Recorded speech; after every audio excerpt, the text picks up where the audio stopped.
The Nigerian government has frozen the accounts of Africa's largest entertainment group, MultiChoice, citing tax fraud and a lack of transparency about the number of its subscribers and income. The country's tax office wants to recover up to $4.4 billion.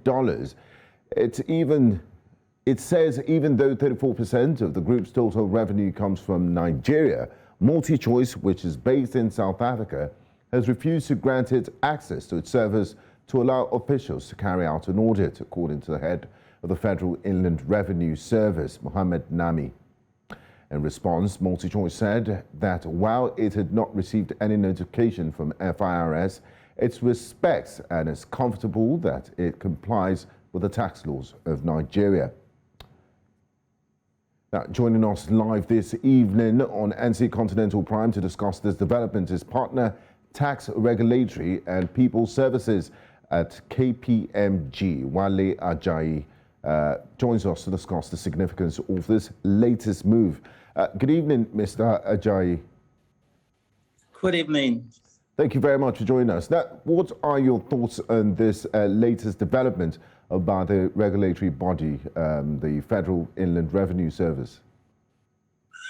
Well, it's not strange. It's something that we've witnessed before. But I think what has to be established is that FRS needs to establish first that MultiChoice is owing the amount that is alleged. It's not sufficient for them to make an allegation that the amount is being owed. They need to be able to prove that the amount is being owed and that the assessment that must have been issued in respect of the alleged outstanding liability has become final and conclusive. So there are checks and balances that are within the law that are meant to ensure that there is equity and there's fairness on the part of the taxpayer and also on the part of the FIRS. Now, would I be wrong to ask why this may be coming at this time? I mean, companies are meant to audit their accounts and pay their taxes year on year. Why was it allowed to accumulate up to $4.4 billion in debt before anything of this nature was raised? Okay, so let me just kind of give a bit of a background. Yes, you're right to say that companies are meant to prepare their tax returns every year within 6 months of the year end. So what typically happens is that companies will determine the amount that is being owed and pay the amount to the tax authorities. But it's also the tax law also requires or empowers the tax authorities to review the returns that have been submitted by taxpayers just to ensure that the returns are correct. So what I suspect has happened is that MultiChoice has been preparing and submitting its tax returns, and the FRS wants to conduct an audit just to satisfy itself that the returns being submitted by MultiChoice represent the true state of affairs. But from the stories that we've heard, I mean, we can't establish the fact just based on what is in the papers, is that the FRS has not been able to conduct that audit because the MultiChoice has not given it access, to the records and the information required, to make that determination. So that is what has happened here.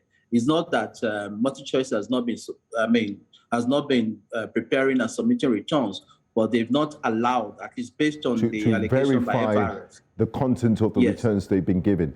Now, before I let you go, what are the implications for this on foreign direct investment and the business environment in Nigeria? As we do know, MultiChoice has huge holdings in the country. They're a huge employer of labor, and tax generated from MultiChoice is quite, it's a symbiotic relationship for both the Nigerian government and MultiChoice South Africa.